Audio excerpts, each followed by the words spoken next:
Hello, everybody. I am so excited for this new episode of Interviews with the Rich and Famous in Heart and Soul, partly because I have this amazing guest. Her name is Gina Casbarro, and she and I were strangers, I think 3 days ago now. And she is actually in my house, and that is my living room area that she's in. And we've spent the last 2 or 3 days together, and I don't want to spoil it for you. I'm going to let her tell you all about it, but it's just this amazing kind of quest and journey that she's on that I want you, Gina, to tell everybody what it is you're doing and why you're doing it. Sure. Well, first of all, I'm so happy to be here, A, in your house, B, on this show with you. So, yeah, I'm Gina. Nice to meet all of you guys out there. And I'm on a year-long road trip following my spark and connecting with others who are doing the same. And I'm a life coach and a Feng Shui consultant. And the idea for this trip came to me from that idea of following your spark. It was just kind of an intuitive download as I was walking through a bookstore one day, and just came at a moment in my life that was very transitory. And it's been this really beautiful journey, connecting with all kinds of amazing people, hearing all kinds of stories, and really going with the flow of wherever I'm led, and seeing what comes next. Okay, so that all sounds really great and amazing, but I want to know, practically speaking, like, so you have this idea or this download that comes to you, and then what are the next steps? How did you just start? Because I think for some people, even just thinking about that, there's this immediate resistance of, first of all, the crazy unknown, and how logistically to plan something like that. And so, how have you done it for these? Because it's been about 3 months so far, right? Mm-hmm. How has that worked out logistically and Yeah. practically? So it's funny, sometimes when people, especially people who knew me well, heard about me going on this trip and this idea, it sounded like kind of out of character for me, because I'm a super planner. I've got like spreadsheets for everything. If I'm going on vacation or anywhere else, I always know exactly what I'm doing, where I'm going, where I'm staying, like planned out to a T. And this trip was the complete opposite of that. And logistically, how am I doing this? So it all comes back to that concept of following your spark. And in the work that I've done as a coach and a Feng Shui consultant, what I've realized is that there's certain tools and practices that help me access that kind of flow state or that intuitive state. And probably like 2 years ago, I had another conversation with a friend of mine that I said to her, what if I can't hear my intuition? Like, what if it doesn't talk to me? What if I like don't know how to access it? It's not giving me any guidance. I was so frustrated.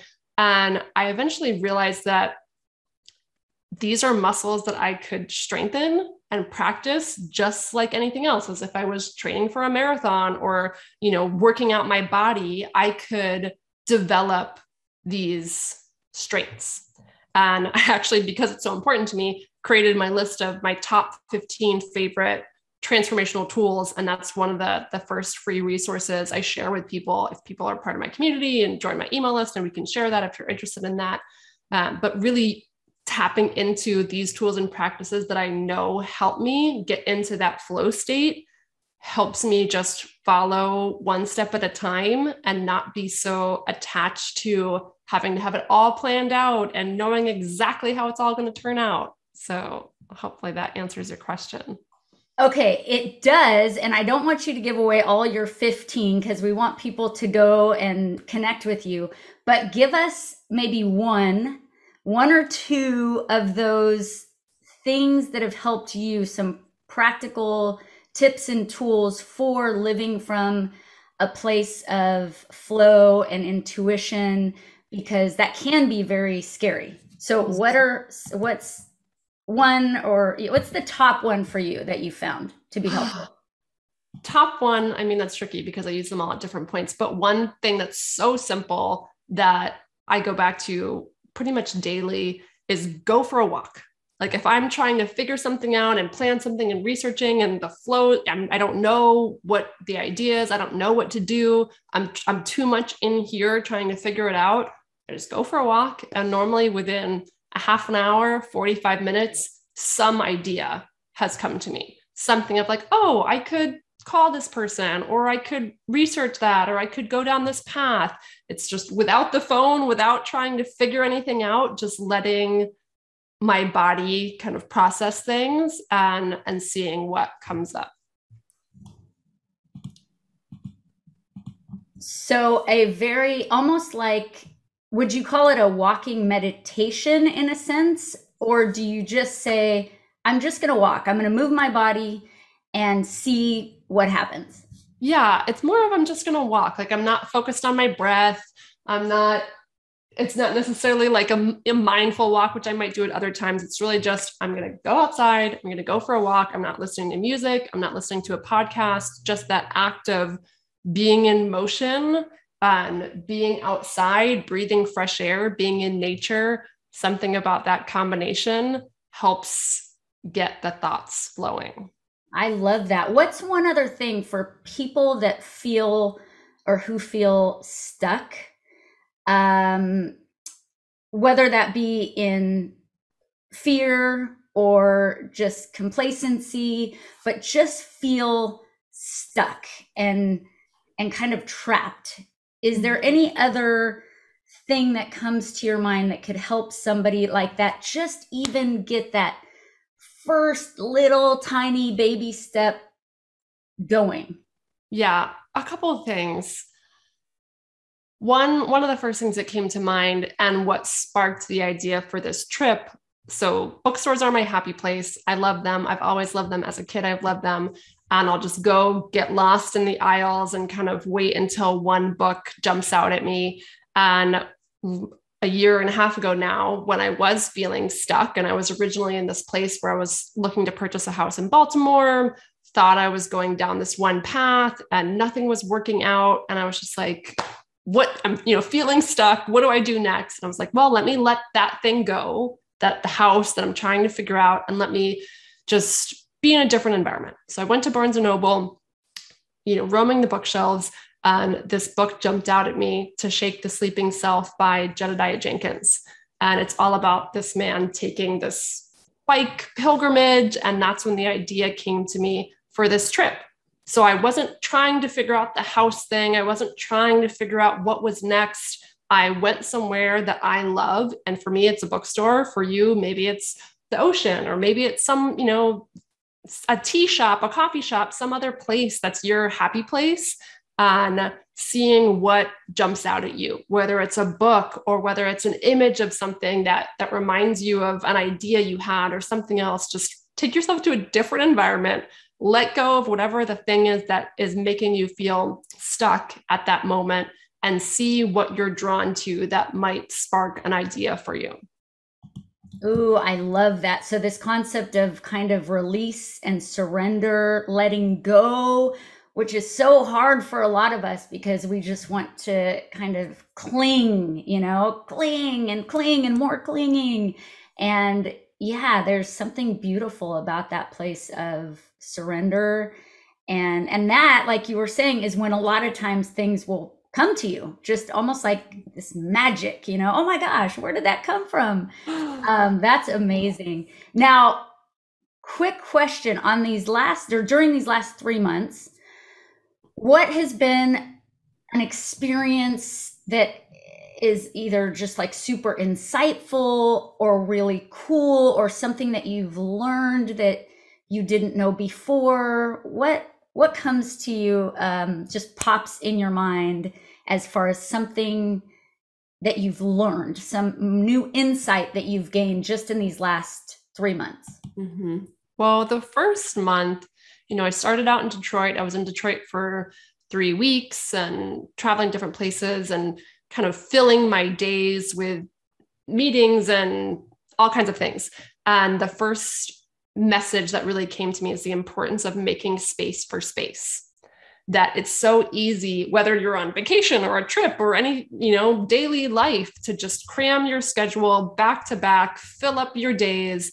And without that space, it's the same kind of idea of surrendering and letting go of the stuckness. But without space, it can be hard to integrate. It can be hard to process. It can be hard for that flow to come in. So that was one big lesson the first month, of making space for space. And then the second month was really about regrounding myself in my intention for this trip. Because at one point I was in Yellowstone and all these national parks and seeing all these amazing things. But one day after, a day of sightseeing in Yellowstone, I was so frustrated and like in line to get out of the park at Yellowstone for 2 hours or whatever, and was angry. And I'm like, not normally an angry person, but just like in my car, kind of cursing the world right now. And I was like, what is the deal here? And I realized that, here I am sightseeing this beautiful place, and that wasn't my intention for this trip. While yes, part of it was seeing all these beautiful places. That's absolutely an added bonus. My intention was the people I'm connecting with. And I was supposed to be camping in Yellowstone for 3 days. I ended up leaving a day early to go meet this woman who has this amazing solar and wind powered retreat center, in a different area of Montana, but just regrounding in what am I doing versus asking everybody else, what should I see today? What should I do today? Like, I'm not living their vacation. I'm living my life. And this trip has a very specific intention for me. So making sure that I'm not following someone else's lead and really have my own North Star that's guiding me.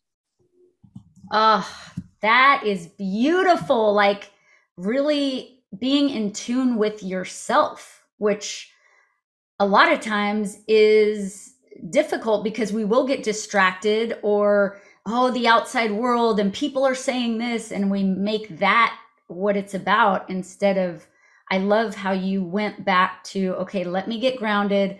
What was my original intention? Or even asking yourself, if it's changed, then what is that new intention? And then you have, like you said, your own guiding light, North Star kind of a thing. So that's awesome. I just seriously love what you were doing. When I read about it, I think it was on Facebook, I saw a message from you in a group, and I thought, what an incredible, brave,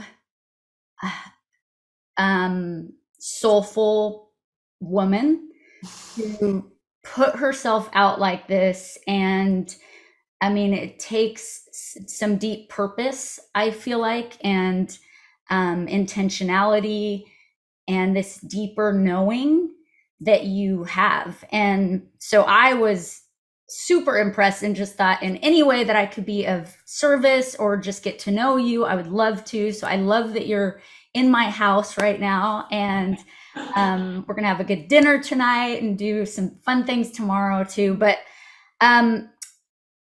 I ask 2 questions at the end of each of this to my guests, and I love hearing people's individual responses. So the first question is, tell us who Gina is as the highest, best version of herself.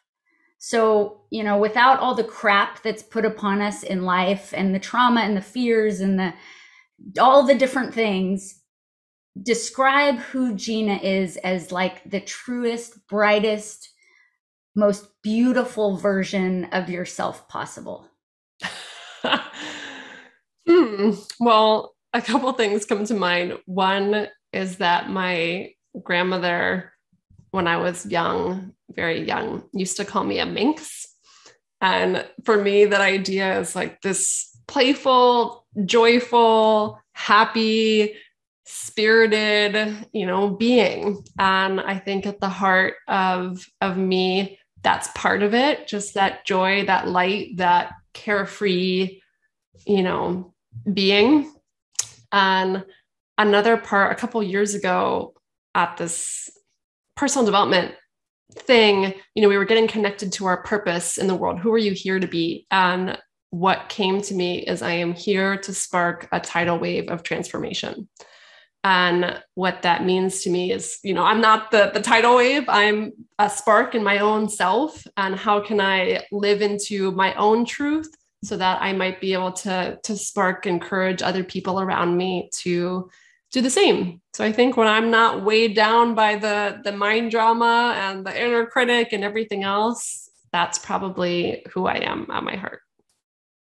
Oh, and I see that. I totally see that. I love the carefree, joyful spirit and essence in people. And I think that is magnetic and it's contagious and it's truly beautiful. And last question, if you were to leave something with people, let's say it was your last opportunity to say this one thing, this idea, it could be an idea, a phrase, a thought. What is that thing that is so important that if you knew it was your last time to speak and to tell somebody something that they really need to hear, what would that thing be, or that idea?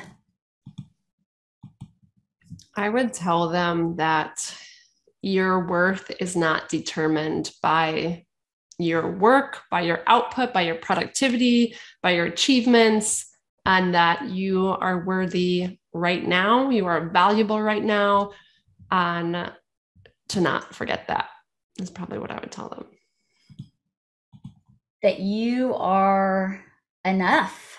Yeah. You're all enough. There's no final stage that you have to reach in your life that I reached the mountaintop. Now, my life is perfect and I can die happy or whatever.